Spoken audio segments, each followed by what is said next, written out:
Hey, good morning. Bell rung. We're continuing our study of the United Kingdom and its kings. These are the first three kings of Israel.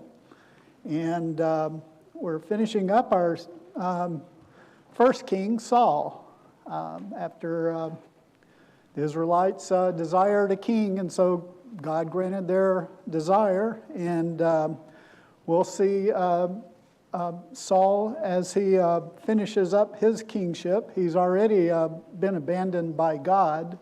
And this week, we'll be studying Lesson 8 in the study where Saul pursues David. So we'll get a good, fabulous tour of the Holy Land, countryside, as Saul chases David throughout the wilderness of Judah and various parts of the Holy Land.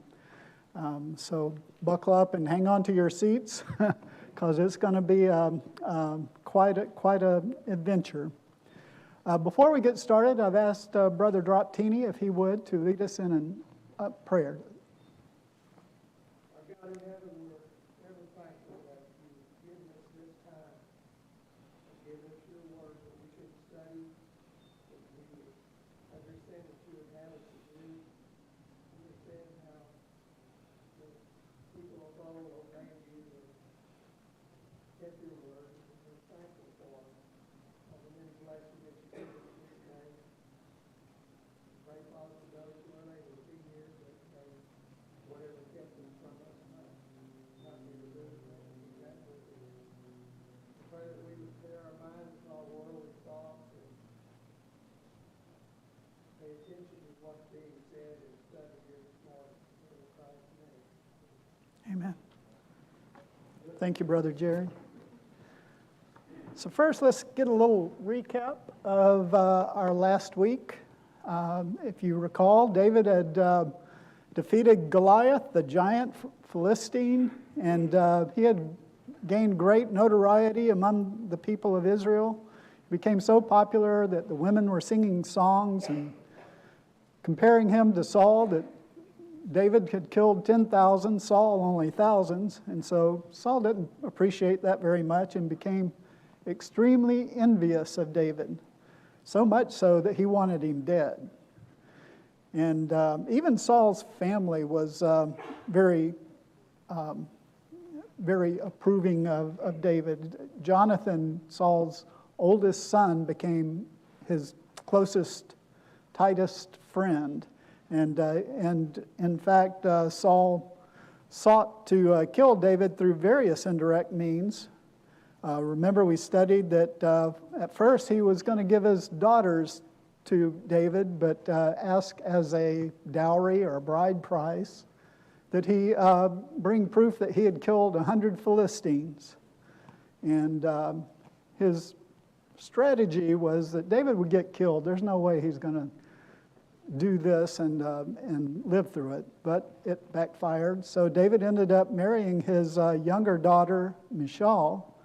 Not only that, but Michal loved David. So Saul's family loved David. The people loved David. He came in and out among the people, and they loved him.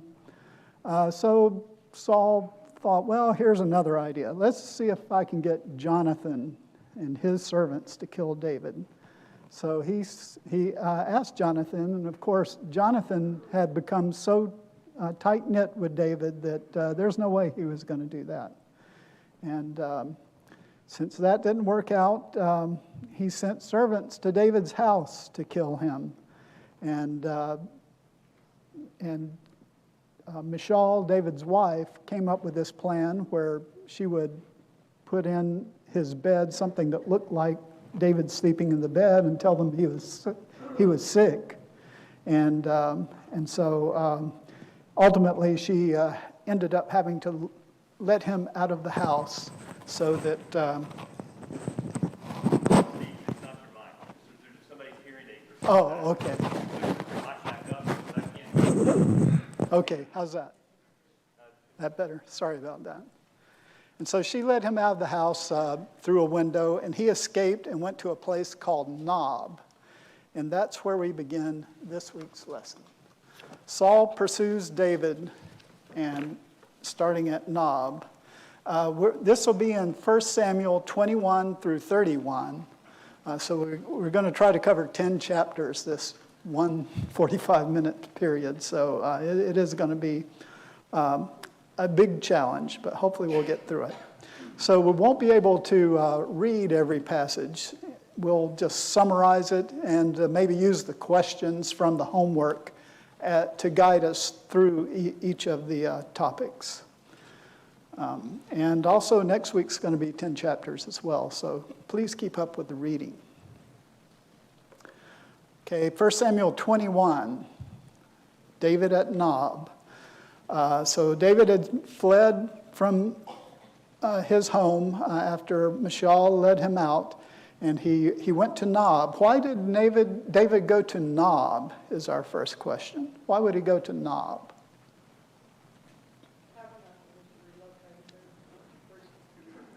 Yeah, the tabernacle had been relocated to Nob. The priests were there.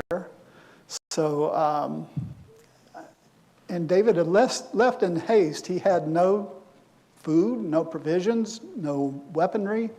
And so I guess he thought, maybe I'll go see the priests, because the priests were located at Nob. And if you recall, the annual worship and sacrifices when David was a child were done at Shiloh. That's where Eli, the priest, was located, along with his worthless, corrupt sons. And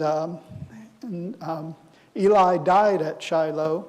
Apparently, after the ark was captured, and the Philistines played hot potato with the ark, if you recall, they started having all these problems after they captured the ark, and they ended up returning it to Israel, along with golden mice and golden tumors.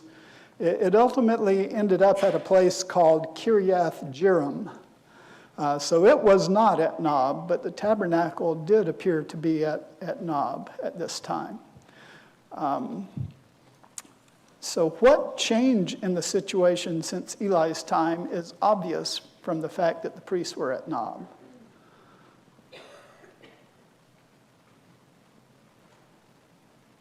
Kind of give you a hint. It's a little bit difficult to know what he was trying to get at here, but the way I took it is the ark and the tabernacle were separated. It seemed that the priests were doing sacrifices and doing all the showbread and everything there in Nob, but the ark was still at Kiriath Jearim.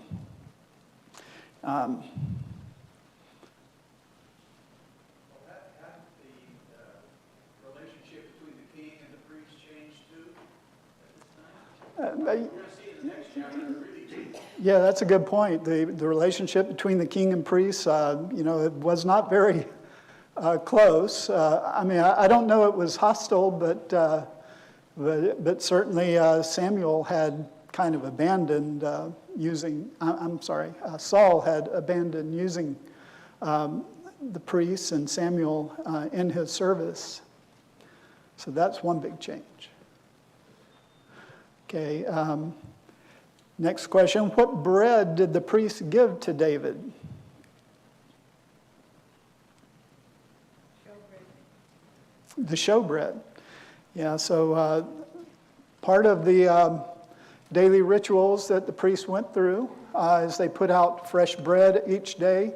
They had what they called the showbread, or I think it's also called holy bread or bread of presence. And once at the end of the day, they would take it away and remove it from before the Lord to be replaced by hot bread on the day it was taken away, according to verses 4 and 6. What use did Jesus make of this incident?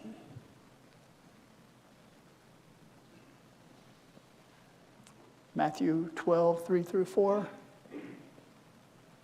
Yes, Jimmy? Well, he's showing that Jesus in this case is the Lord of the Sabbath, that God overrides all these other commandments that are before them. So David was really taking that which was not according to the law appropriate for him to take, but in this case was acceptable.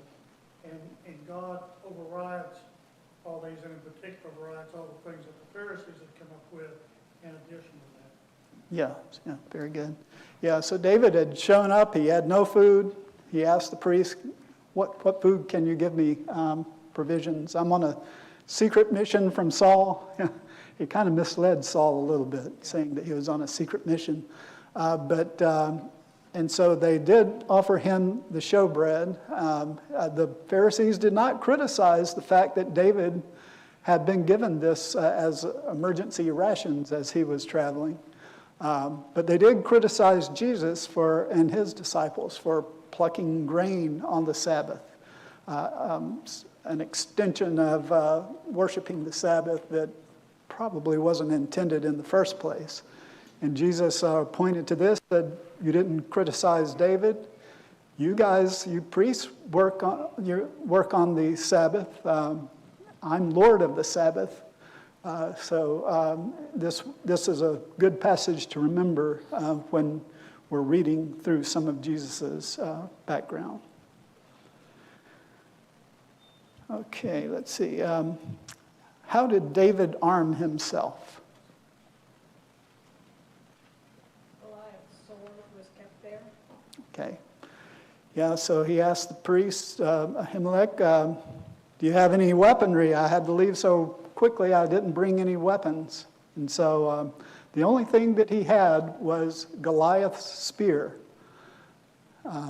It's kind of ironic that David had killed Goliath and his spear ended up with the priest at Nob. We don't know why. Maybe it was given as a sacrifice or it was just kept there at the tabernacle. But so David left with provisions of the showbread and Goliath's spear. Interestingly enough, there was a servant of Saul. Saul's chief shepherd happened to be around when all this was going on. Doeg the Edomite. I don't know if it's pronounced Doug, but close enough. D-O-E-G. And he was listening in on what was going on. And that'll come up later in our study. Okay, verses 10 through 15. David leaves Nob. He goes to Gath. What kind of city was Gath? Yeah, Doug. One of the main cities of the Philistines, but also it wasn't the best choice because that's where Goliath is. That was Goliath's hometown. Yeah, so you say it wasn't the best choice. It didn't work out. But is there a reason why he might choose Gath or any Philistine city?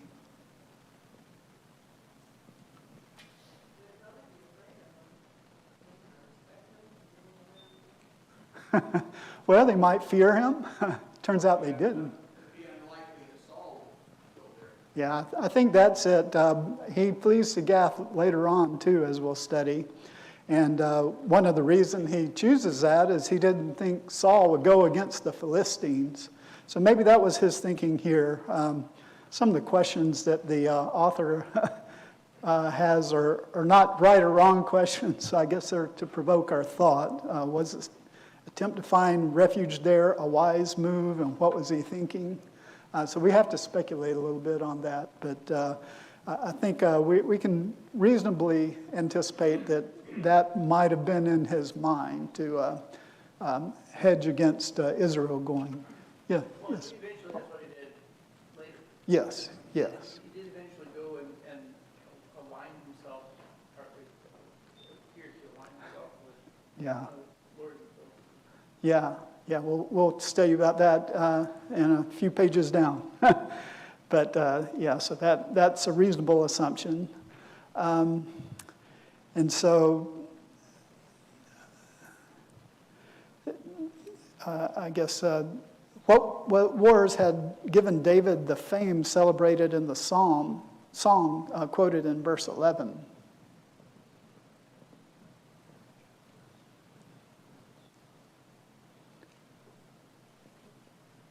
You mean because he fought the Philistines?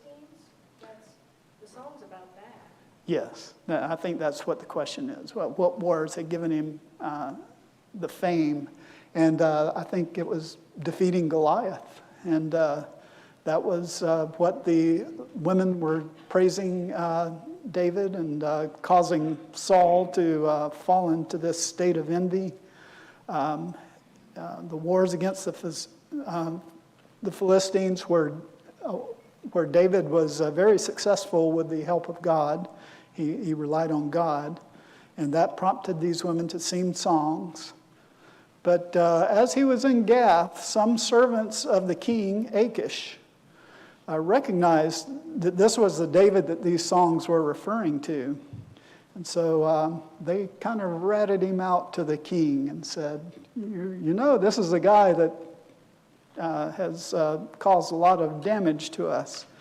And so David, apparently, if you look at some of the Psalms that were written, it's interesting, a lot of the Psalms that we read were written while David was on the run here. And Psalms 34 and 56, it sounds like more than ratting him out to Achish, they actually took siege of him. And so David became very afraid.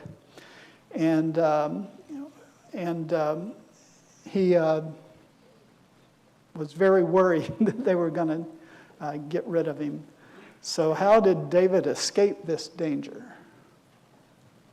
Acting like madman, just out of control, fluid coming out.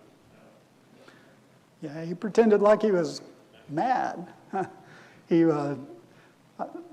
one version says he chewed on the doorpost. Another says he scratched the doorposts, and he drooled on his beard. So, how did the king view that? He said, "I've got enough madmen. I don't need another. Get him out of here." So this did work. That was how David escaped danger. He was let go, and he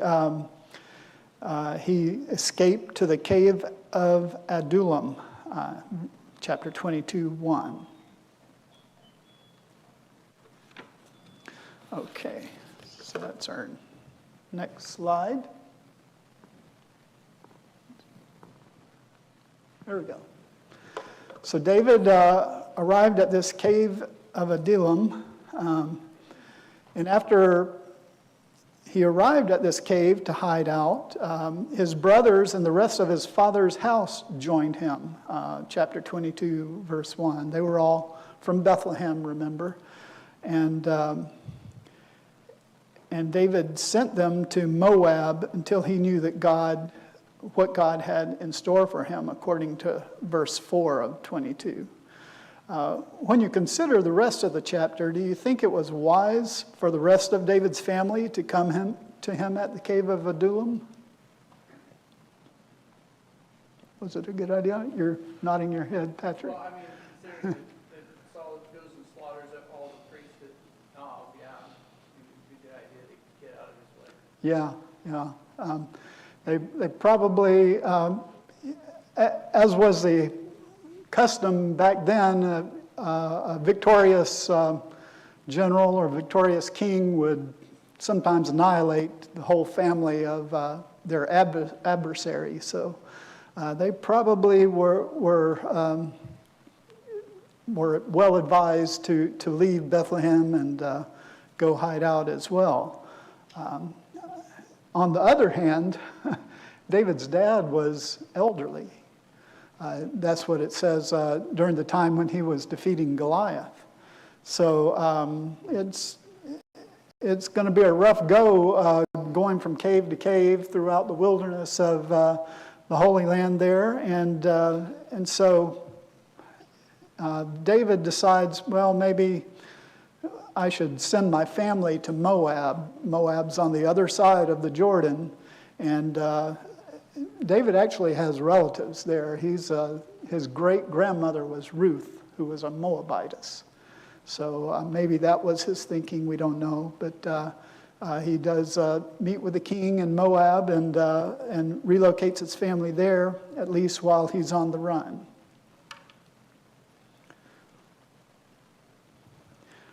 Okay, the second question, who else came to David while he was at this cave?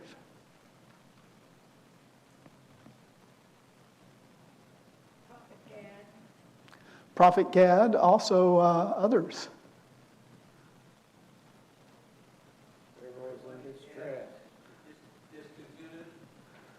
Discontented, the distress. There's 400 people that came to him there. They were distressed, oppressed. They weren't really fighting men necessarily, it didn't seem, but David took them in and became their general, and it was pretty apparent that David still had a lot of support throughout Israel. 400 people that weren't content with Saul, and so they found him out. They sought him out and became an encouragement to David at the cave. So, as Lynn said, the prophet of Gad also came, and he directed David that, you need to get out of this stronghold and flee to Judah, the forest of Hereth, which is in Judah, chapter 22, verse 5.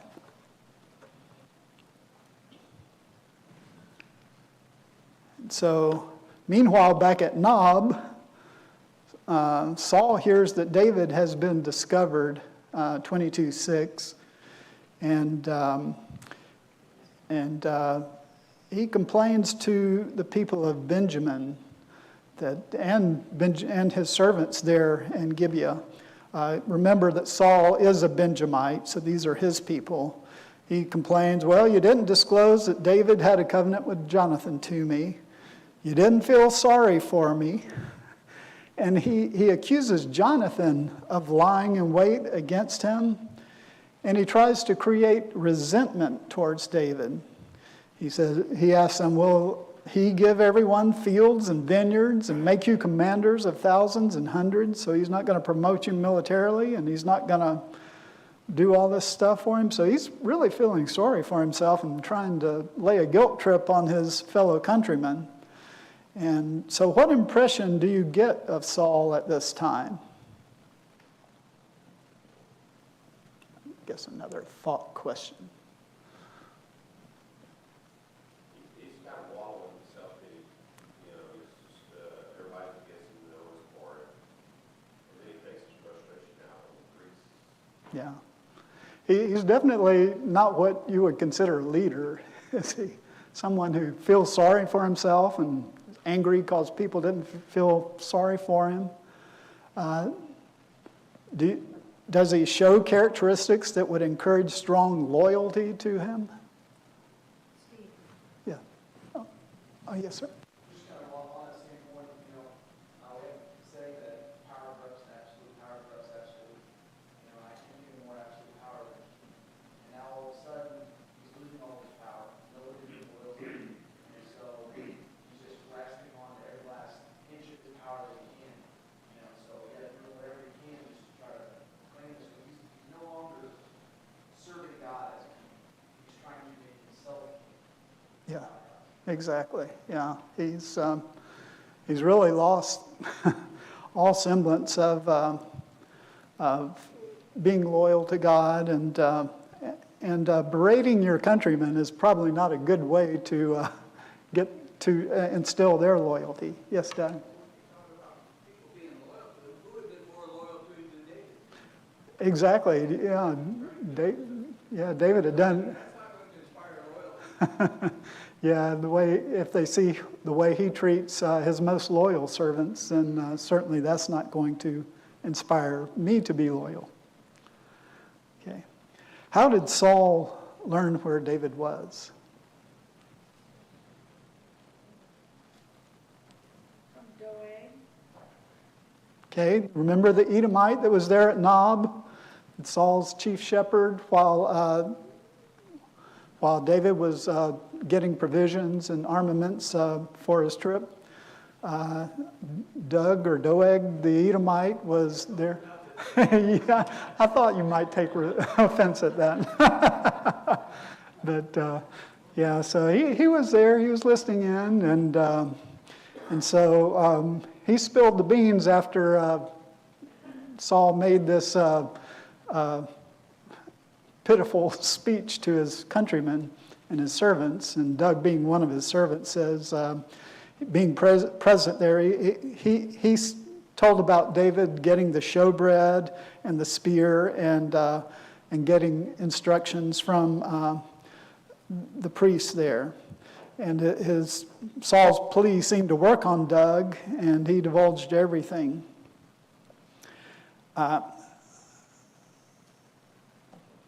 And Doug also stated that the priest Ahimelech inquired of the Lord for David before giving him these provisions. How would a priest inquire of the Lord as Ahimelech had for David in verses 10, 15, and it also references number 27 and 21?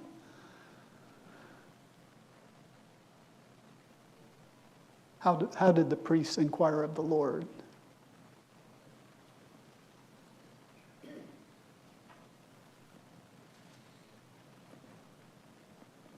Well, they prayed, obviously, and it's not specifically said here, but it's possible that if he's the high priest, that he used the Urim and the Thummim, which was a special thing given to just the high priest in order to inquire of God. Okay, yeah, and we'll see this multiple times where the priest would wear an ephod that had an Urim and Thummim, thought to be maybe rocks. We don't know for sure, and it was kind of like casting lots. You would reach in and grab one, and that would lead you to an answer. And possibly this is what had taken place at Nob when David asked him to inquire of the Lord for him. In Numbers 27:21, Eleazar the priest used the Urim to inquire of the Lord to install Joshua. So I think that's why it was referenced in this question. So describe the slaughter of the priests.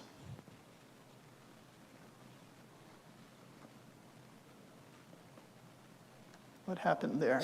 Yeah, yes. Priest gets a pretty good defense of himself, saying, David was faithful to you, he's even your son-in-law. I don't really understand what's going on, but, I helped him because, he said he was going to act. And then he commands his soldiers and they won't do it. And he has to turn to Joab, which was kind of weird because he's the keeper of his livestock. But I guess that his loyalty, he felt like that he would, gain the king's favor by doing this for him. Yeah, that's a good summary, yeah. So Ahimelech was kind of confused. David had come to him and said, I'm on a secret mission from Saul, and I need these provisions. So he was, as far as we know, not aware of that there was this enmity between Saul and David. And Saul accuses Ahimelech of conspiring against him. He accuses David of lying in wait. And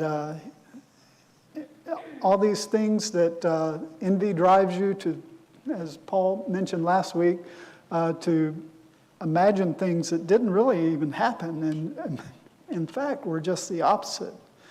And Ahimelech reminded Saul of David's faithfulness, and he was his son-in-law, and he had brought great honor to Saul's house by these conquests of the Philistines that had happened. And he said, Ahimelech stated that this isn't the first time he has inquired of the Lord for him, and that his house knew nothing of what Saul was accusing him of. And Saul instructed his guards to kill Ahimelech in all of Ahimelech's house for not disclosing that David fled to him. But the guards refused. There's no way they were going to go against the priests. that God had designated. But Doeg, Doug, the Edomite, sorry, Doug, he wasn't so he wasn't so principled. So he killed not only the priests, but every man, woman, infant, ox, donkey, and sheep at Nob. So he utterly destroyed them. Only Ahimelech's son Abiathar escaped. So so there were 85 people, priests in total, that were killed. David said he was suspicious of Doeg, the Edomite, when Abiathar came to him and told him what happened. He had seen him there at Nob while David was there, and so he took on himself responsibility for this massacre, even though it was really Saul that was unreasonable. So he assured Abiathar that he would be safe with him because Saul's looking for David as well as Abiathar. Okay, so Saul's out chasing David, so I think the Philistines see a good opportunity to attack the city of Keilah. Saul's so distracted that they leave some of their land defenseless, and Saul was neglecting his kingdom. Philistines attacked the city of Keilah, and David inquired of the Lord, "Shall I go and attack these Philistines?" Even though he's on the run, he still feels responsibility for his country. And the Lord answered 23 verse 2 that he should go and help out the folks at Keilah. The men, the 400 that came to him that he was commanding, they were afraid. They were fearful there in Judah, much less going up against a bunch of Philistines who were attacking a city. And so they kind of questioned David's wisdom. And David inquired of the Lord yet again and got the same response, and assurance that he will deliver the Philistines in David's hands, chapter 23, verse 4. And so David did defeat the Philistines yet again and saved the inhabitants of Keilah.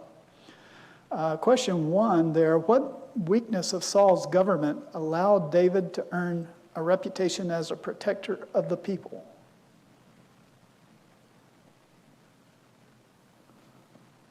Lynn? Well, I thought it was interesting that instead of going to Saul for help, that they went to David. So there's a definite problem there. Yeah. Yeah, and Saul didn't go up and try to rescue the city. What he saw was an opportunity to corner David. David had entered the city. This is a walled city with gates. He says, okay, now I can take him. So he was going to attack his very own city, the city that he was responsible for. And so you can see that David definitely had a reputation as a protector rather than Saul. What was the importance of the coming of Abiathar to David in chapter 22, 20 through 34? Question number 2 there.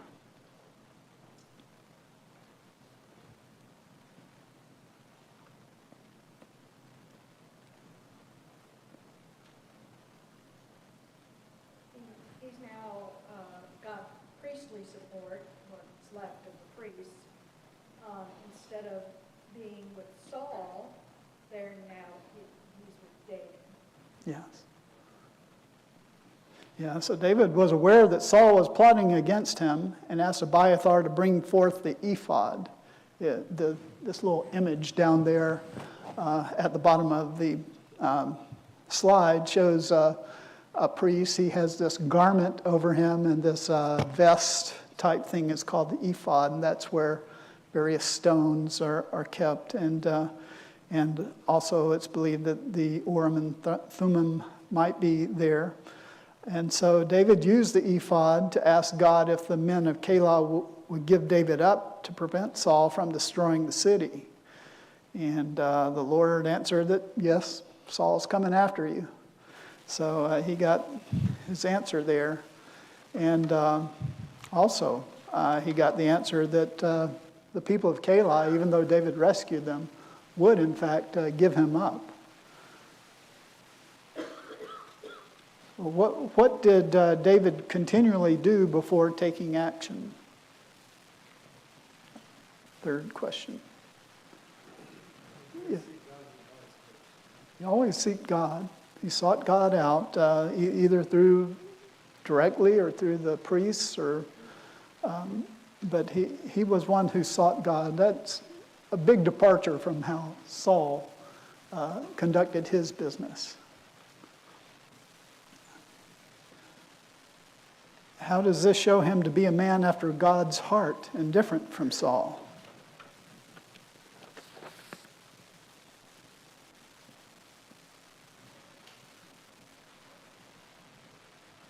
Yes, Bruce.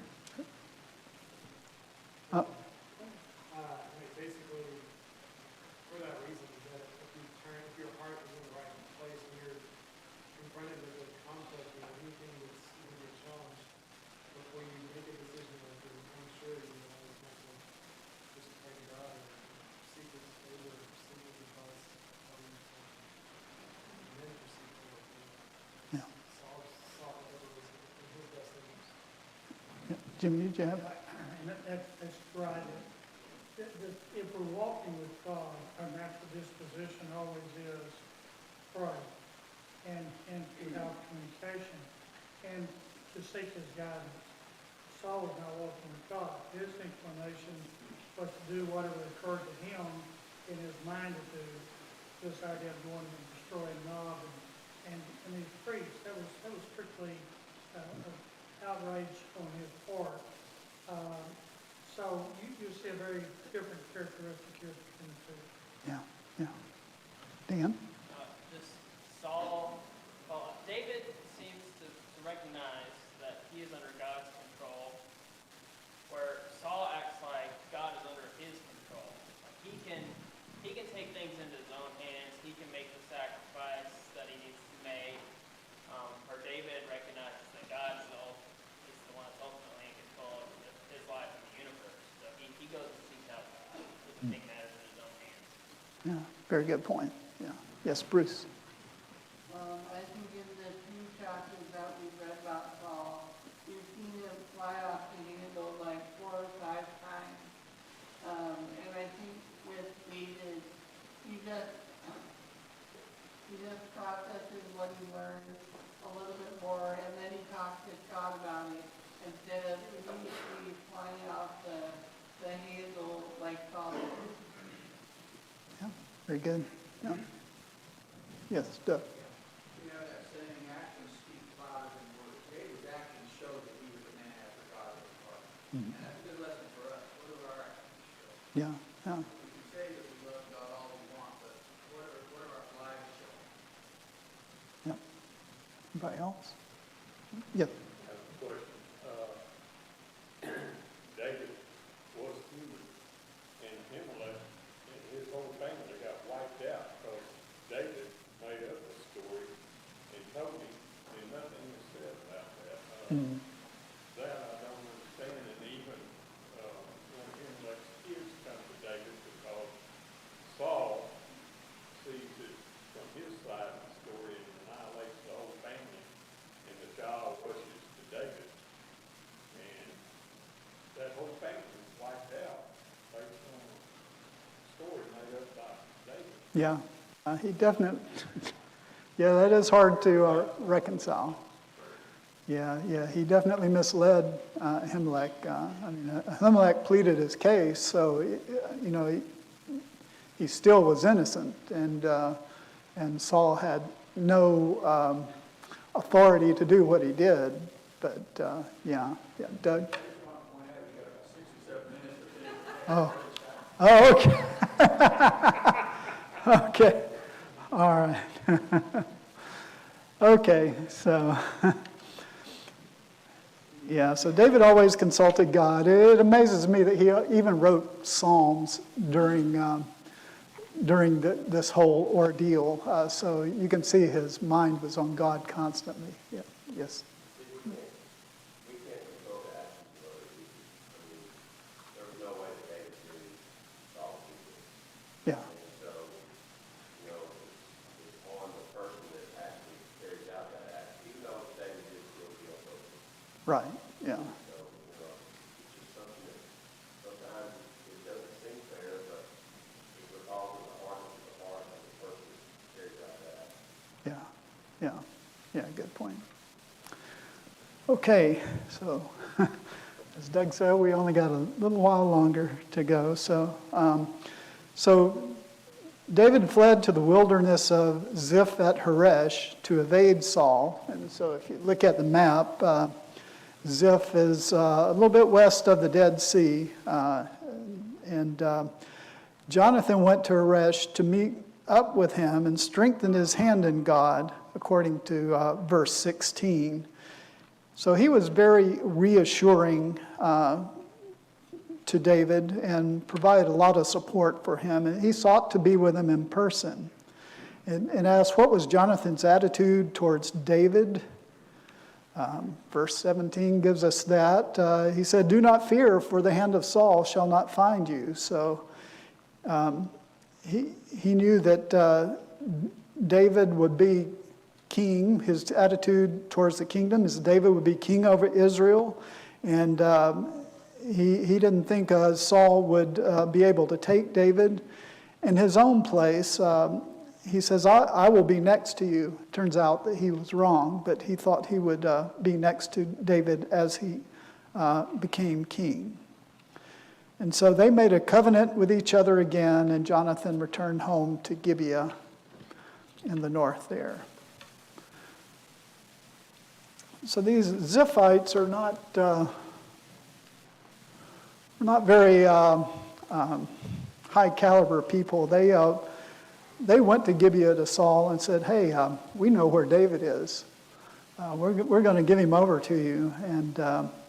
And Saul was really happy about that. But he said, you know, David's a really cunning guy. Go back and make sure you know where he is. And so they did. And so David followed behind him and started tracking David throughout the area of Ziph.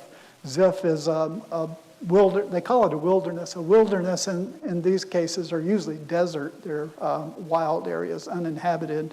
And so he's probably going from cave to cave. David got tipped off that Saul was after him, and he went to a rock in the wilderness of Maon. And Saul started pursuing him, but David was always one step ahead on the other side of the mountain.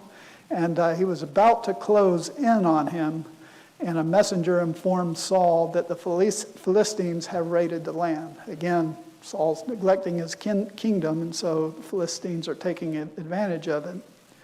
And fortunately, Saul abandons the pursuit of David to defend against the Philistines, and David escaped to the strongholds of En-Gedi.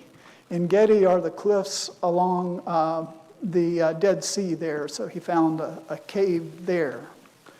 And running out of time. And so David is in this cave at En-Gedi, and after his distraction defending against the Philistines, Saul resumed his search for David. And while he was there, he went into this cave at En-Gedi, and he didn't know that David and his men were actually deeper in the cave. And so David's men say, hey, we got the perfect opportunity to take Saul out. But David went up and took a piece of his garment.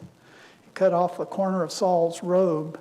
But then it says that his heart struck him in verse 5. So he felt guilty of just taking a piece of his garment. And he told his men, God forbid that he put his hand against God's anointed. So he had a lot of respect for what God had done for Saul. He had anointed him as king, And so he did not permit his men to attack Saul. And the lesson for us, we need to respect what God has consecrated, even if it's detrimental to our own well-being. Okay, we'll try to catch up a little bit next time. And again, next week's a 10-chapter long lesson as well. So try to keep up with the reading, and I'll try to speed it up a little next time. Thank you.